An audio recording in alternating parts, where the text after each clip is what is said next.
Hey y'all, welcome back. It's Trey, TreyMixes.com, and we're going to jump right back into our Logic Drummer series. And today we're going to learn a little bit more about how to mix these guys. And we're going to start off with this session here. I've pulled up another drummer track and I've gone crazy. And I went over to Alternative and picked a new drummer from the previous ones we've been using. Let's see what they pulled up. And I chopped this into half and made another beat for the second half. So we'll just listen to what they came up with out of the box here.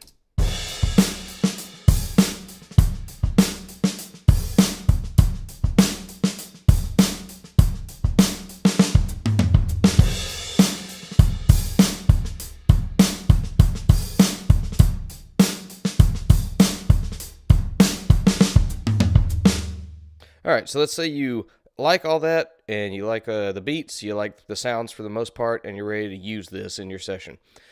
Just so full disclosure, because you'll see here, it was peaking. It's still peaking, and I dropped it 2.5 decibels.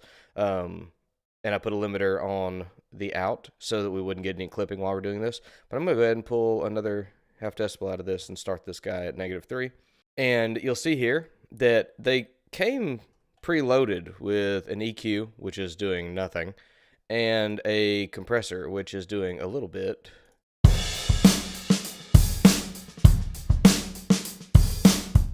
Honestly, it's probably doing a little bit more than I would have it do on a bus or an entire drum section, to say. So let's see what we're working with here. If you want to mix and process these as a bus, this is perfect. It's already pre-made. All the drum parts are in one track. It's being treated like a drum bus, and you just slap your EQ and compressor on it. So let's say you're listening to this and you decided you want to EQ out some rumble.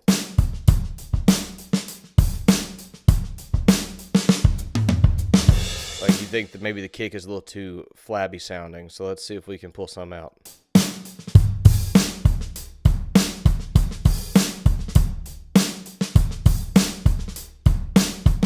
And add a little bit more oomph.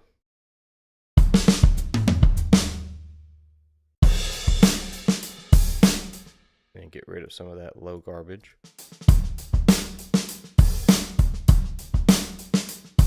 And maybe you want a little bit more hi-hat.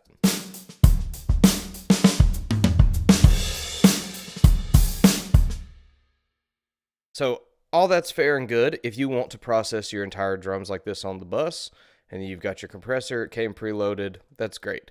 But let's say you didn't want to EQ an entire bus, and what if this is adding too much click or too much high end in your snare, or what if this is removing some thump in the snare and it's a problem? So what you're going to do is way over here, I'm going to go back to our library and see producer kits. Let's see, we were on Brooklyn. Let's keep our Brooklyn kit, but we want to go to Brooklyn Plus. And this is going to load up our Brooklyn Plus. You use this drop down arrow here, and it's going to pull out every track inside this kit. You could do that also on your mixer. See this little arrow down here? Pow! Now you've got a fader for every single part of your drum kit. And as a result, this is going to give you way more control than you had before.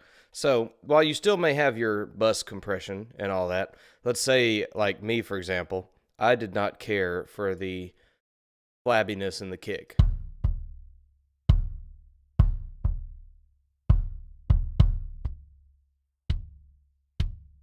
So what we can do is we can add a little bit more snap from our kick in and see what we get.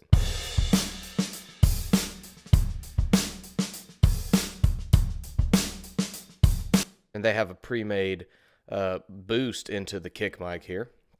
So let's not do that. Let's pull that out a little bit.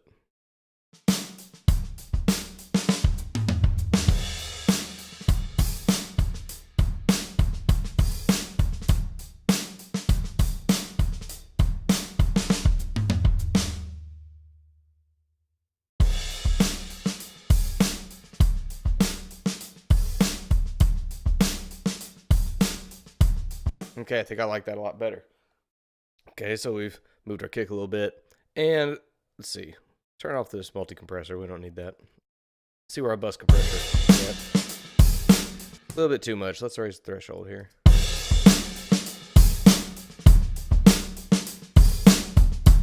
Yeah, it's already snappier. And you've got access to all the other things. But what I most want to point out is now you have access to your room mics.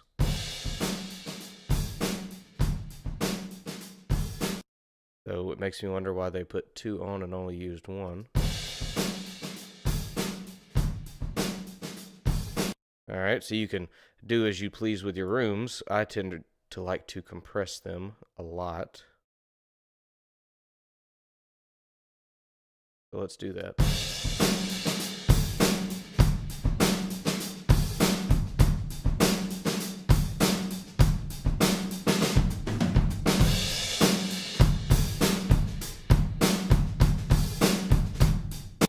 Turn off that.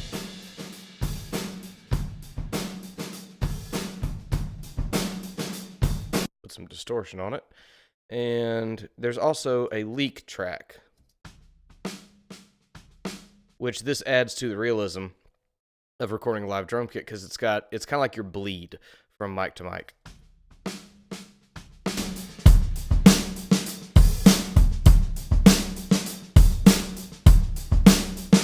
It's subtle. It causes a little bit of a chorusy, phasey kind of effect, like listening to the hi-hats.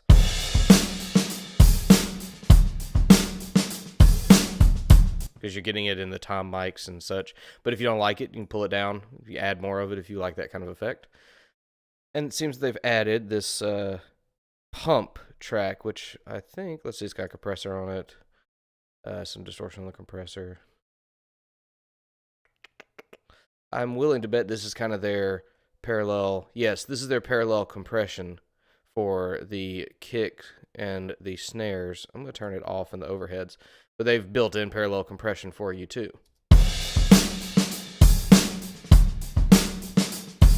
Not quite enough for my liking.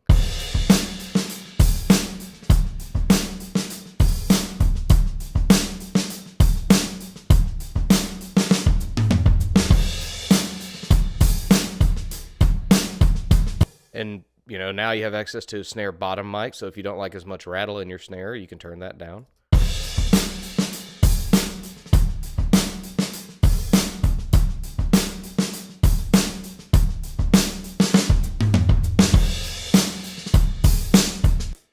Super useful to be able to do this. Now you have a built-in full drum kit, all the mics, all the different faders, and all the different plugins you want to use to mix your drum kit. You can do that now, and this will be active the whole way forward. So if I add another drummer track on the same track that has shakers and tambourines and hand claps, that will all be there. If it uses the toms, that will also all be present. You don't have to start making new tracks for each different drum part. If you want to put them all here, you can actually now mix the entire kit.